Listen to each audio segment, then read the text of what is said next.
사도 요한이 쓰신 서신서 중에 하나입니다.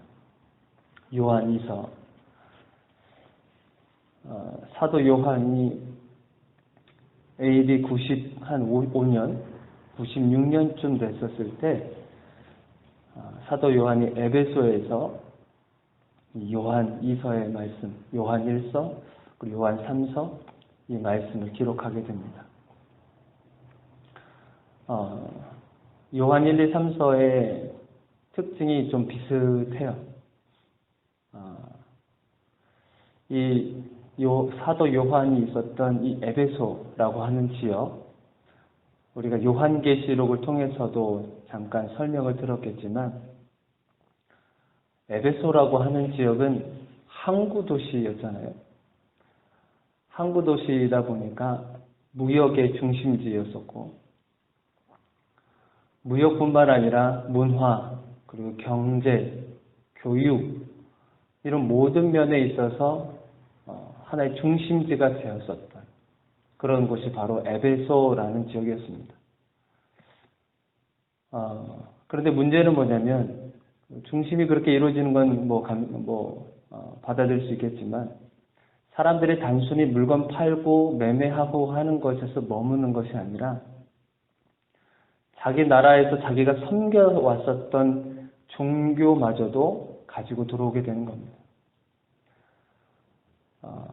토속신앙 같이 자기네 민족들이 장사 잘 되게 해달라고 했었던, 그렇게 빌고 했었던 모든 신들마저도 물건을 파는 것과 동시에 같이 종교가 들어오는 거죠.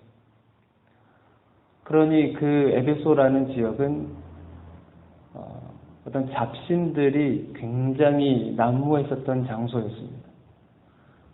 뿐만 아니라 거짓 교사들, 그러니까 이미 선포된 하나님의 복음의 말씀조차도 자신들이 가지고 있었던 철학과 교육과 이런 높은 지식들을 통해서 왜곡시켰었던 부분들이 굉장히 많았었어요. 그래서 심지어는 복음을 받아들였지만 연약한 성도들 같은 경우는 그런 사람들의 철저한 수사법이라든지 어떤 논리력이라든지 어떤 설득하는 거라든지 장황한 이야기를 늘어놓으면서 복음을 흔들어 놓게 됩니다. 복음을 흔들어 놔요. 그러면 연약한 성도들은 무너질 수밖에 없어요. 이런 에베소 지역이 그런 특징을 가지고 있습니다. 그런 특징을 가지고 있는 상태에서 이 사도 요한은 편지를 하고 있는 거예요. 어떤 내용인지 한번 살펴보겠습니다. 먼저 우리 1장 1절 우리 함께 같이 한번 읽어보겠습니다. 장로인 나는 택하심을 받은 부녀와 그의 자녀들에게 편지하노니 내가 참으로 사랑하는 자요 나뿐 아니라 진리라는 모든 자도 그리하는 것입니다. 여기서 첫 번째 사도 요한이 자신을 소개할 때 장로라고 하는 표현을 합니다. 왜 자신을 이렇게 사도 요한이라고 하지 않고 아니면 그냥 요한이라고 하지 않고 아니면 제자, 예수님의 제자 요한이라고 하지 않고 왜 장로라고 그렇게 소개를 했을까? 이때 당시에 장로라는 직분을 가지고 살아간다는 것은 서두에도 제가 에베소 지역의 그 특징을 이제 말씀드렸죠. 장로라고 하는 직분을 가지고 살아가는 것은 참 힘든 직분이었어요. 어떤 기독교적인 사상보다도 더 훨씬 뛰어넘어 있었던 그런 이론들이 난무했었던 그런 상태이기 때문에 모든 면에 있어서 불편할 수밖에 없었습니다. 동시에 비슷한 우리 우리 사도 베드로도 역시 자신을 소개할 때 장로라는 표현을 해요. 우리 어디를 한번 살펴보시냐면 베드로전서 5장 우리 1절 한번 보시겠어요? 베드로전서 5장 1절 1절에 보시면 너희 중 장로들에게 권하노니 나는 함께 된 함께 장로된 자요 그리스도의 고난의 증인이요 나타날 영광에 참여할 자라. 그러니까 베드로가 자신을 장로라고 소개를 했었을 때 그 전제 조건이 뭐냐면 그리스도의 고난의 증인이라고 그래요. 그리스도의 고난의 증인. 그리고 나타날 영광에 참여할 자. 그러니까 단순히 나이가 많고 경험이 많아서 장로가 아니라 예수 그리스도의 살아 생전에 그 그리스도의 고난을 함께 참여했고 부활을 맛보았고 그리고 그 부활의 능력을 넘어서서 함께 나타날 그 영광에 참여하였기 때문에 장로라고 하는 겁니다. 그러니까 장로라고 하는 직분은 굉장한 직분인 거죠. 굉장한 특권이 있는 직분이고 특별한 선택이 있었던 직분이었어요. 그러니까 그리스도의 고난에 함께 참여해야 되고 그리스도의 부활에 함께 참여한 자만이 장로가 되는 거죠. 그러니까 사도 요한은 사도이면서도 장로라고 하는 그런 특별한 직분을 또 갖게 된 겁니다. 여러분들은 혹시 저도 그런데 제가 일을 하고 있는 장소에서 제가 목사라고 이렇게 밝혀진 게 사실 몇 달 전이에요. 그 전에는 제가 목사라는 사실을 이렇게 선뜻 얘기하지 못했습니다. 이유는 잘 모르겠어요. 왜냐하면 믿지 않는 사람들 가운데서 목사라고 이제 소개를 하게 되면 그 다음부터는 저를 보는 시선이 굉장히 달라지거든요. 그리고 일하는 그 장소는 권사님들도 많으시고 한번 제가 이제 목사라고 하게 되면 시선이 좀 달라지게 되는 거죠. 뭐 그런 이유도 있겠지만 아무튼 제가 목사라고 하는 신분을 선뜻 이렇게 말씀드리지는 못했어요. 또 다른 한켠에서는 뭐냐면 내가 조금 행동이 자유로웠으면 하는 마음에서 그걸 숨긴 적도 있습니다. 근데 예전에 제가 섬기던 교회에 한 안수 집사님이 계셨어요. 근데 제가 그 집사님을 보면서 한 가지 깨달은 것이 뭐냐면 그분은 어디 가는 곳곳마다 자기 자신을 소개를 하시는데 나는 어느 교회 안수 집사 누구누구입니다. 그러니까 이렇게 자신의 신분을 얘기하면서 자기를 소개를 하시더라고요. 그냥 자연스럽게. 근데 그 모습을 보면서 저에게 사실은 조금 도전도 됐어요. 자신의 직분을 그렇게 얘기하면 그 직분에 맞는 행동을 해야 되는 거잖아요. 상당히 불편할 수도 있어요. 힘들 수도 있고 손해를 볼 수도 있고 욕을 먹으면 그냥 욕을 받아 먹을 수밖에 없어요. 그 일을 자처한 거죠.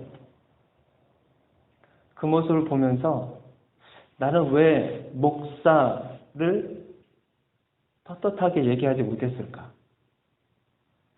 그런 생각이 들면서 그 집사님이 문득 떠올리게 된 거예요. 그래서 그 다음부터는 제가 일을 하는 그 장소에서 제가 목사라는 사실을 조금씩 이제 알리게 된 거예요. 당연히 이제 행동이나 말하는 거나 이런 모든 것이 예전만 같지가 않게 된 거죠. 목사가 어떻게 저럴 수 있어? 목사가 어떻게 저렇게 행동하지? 그런 얘기를 들을까봐 저 스스로 굉장히 절제되어 있기도 하면서 상황 판단을 빨리빨리 할 수밖에 없겠더라고요. 스스로 십자가를 진 거죠. 사도 요한도 마찬가지였을 겁니다. 장로라고 자기를 소개를 했었을 때 거기에 걸맞는 행동을 하려고 얼마나 많은 몸부림을 쳤었을까. 그러면서 이 사도 요한이 누구에게 편지를 했냐면 우리가 1절을 잠깐 봤지만 택하심을 받은 부녀라 그랬어요. 그리고 그의 자녀들에게 편지한다 그랬어요. 여기서 택하심을 받은 부녀와 자녀들은 특별한 어떤 사람들을 지칭한 것이 아닙니다. 그게 뭐냐면 우리가 교회를 뭐라고 얘기하냐면 그리스도의 신부라고 얘기하죠.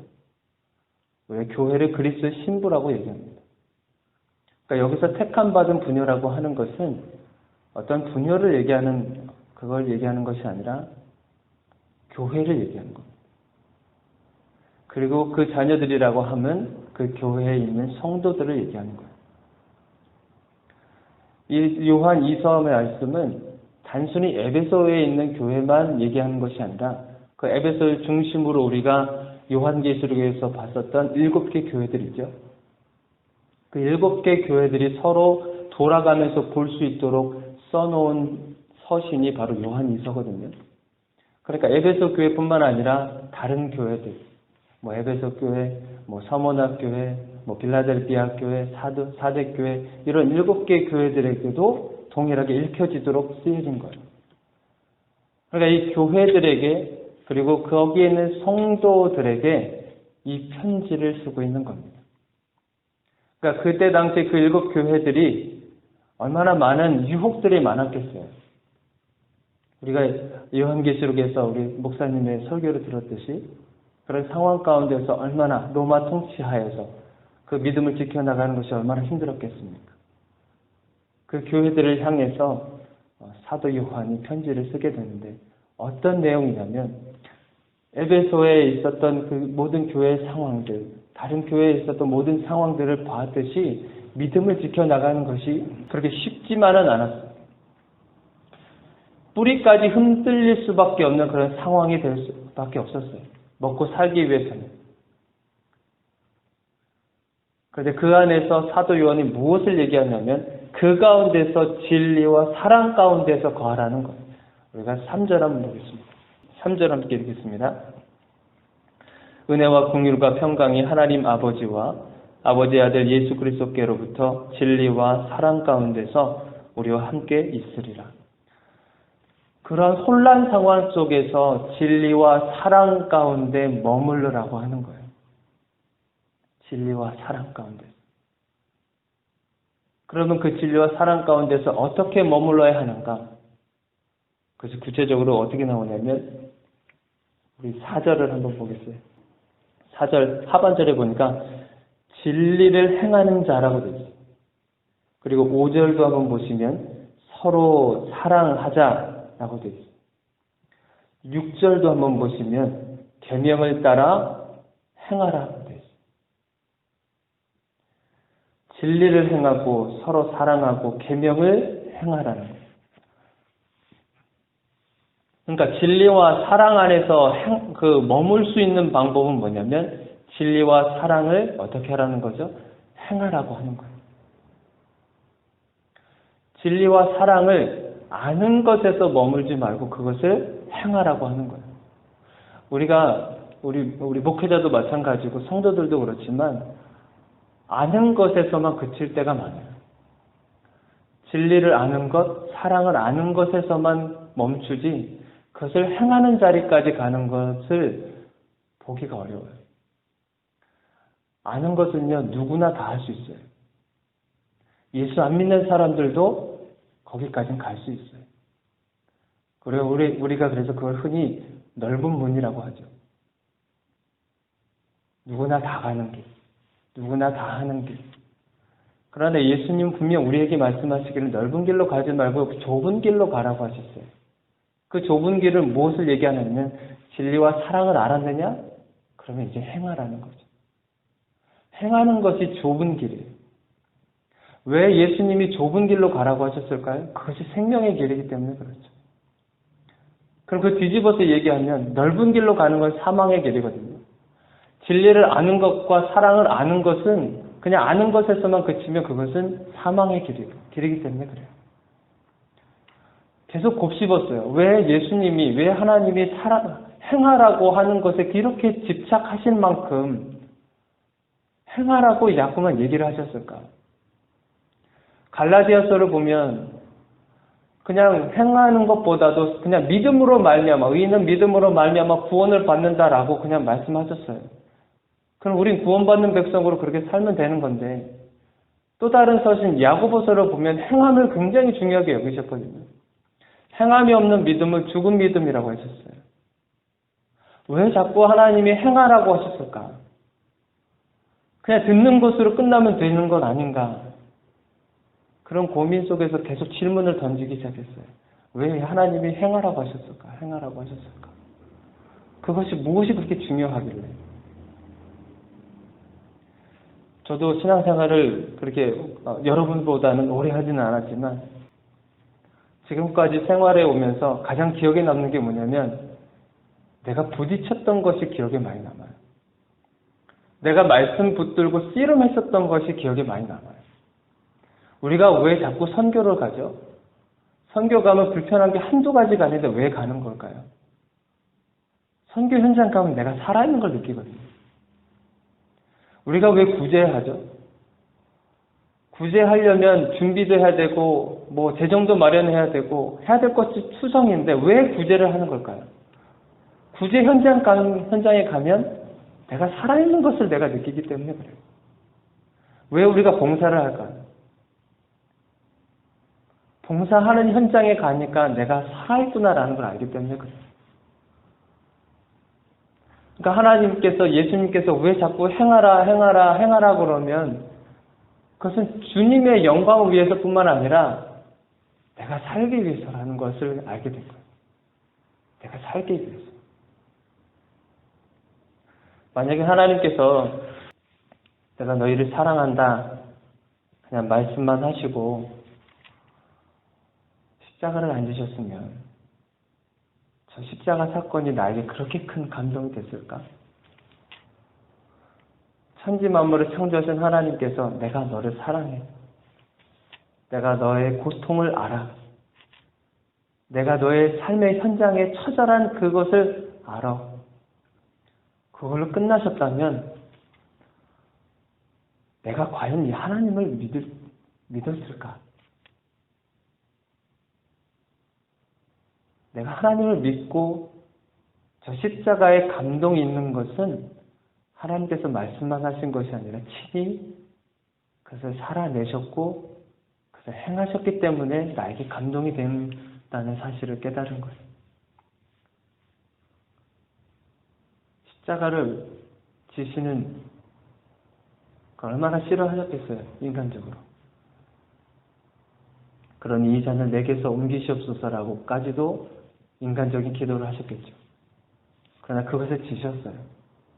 행하신 거죠. 그래서 우리로 하여금 살게 하시기 위해서. 우리가 듣고 진리를, 사랑을 듣는 것에서만 우리가 너무 멈춰있는 신앙생활을 하고 있는 것은 아닌가. 저 역시도 한번 돌아보는 계기가 됐습니다. 그래서 말씀 한 구절이라도 내가 오늘 그것을 살아내려고 한번 몸부림쳐 봐야 되겠다. 살 수는 없을 수도 있어요. 그러나 그 몸부림을 한번 해봤으면 좋겠다.